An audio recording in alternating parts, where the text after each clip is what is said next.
Okay. Hey, it's Joe, and I'm back again. So first off, before we get into this lens, don't forget to like, subscribe, comment, and all that other good stuff. I want to get consistent with this, so all that engagement would be really helpful. So let's get into it.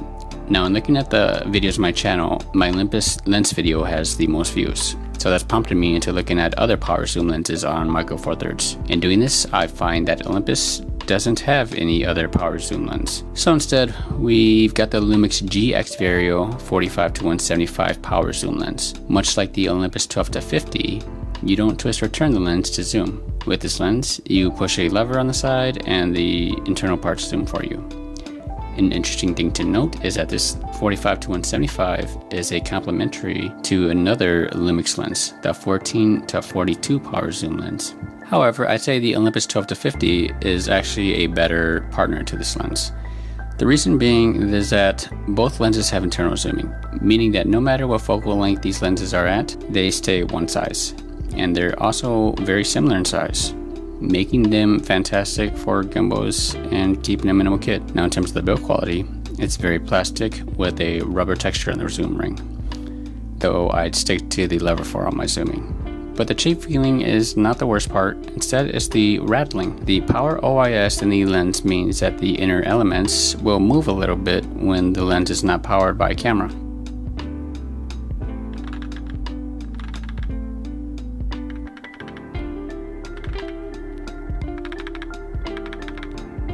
I know a lot of people will get OCD about moving parts in the lens, but that's just the way this lens was designed, because as soon as it's attached to a camera, the rattling goes away. The rattling is just a byproduct of the advanced stabilization in such a tiny lens. My Lumix 42.5mm lens with power OIS has that same rattling. Now onto the image test. It's pretty decent.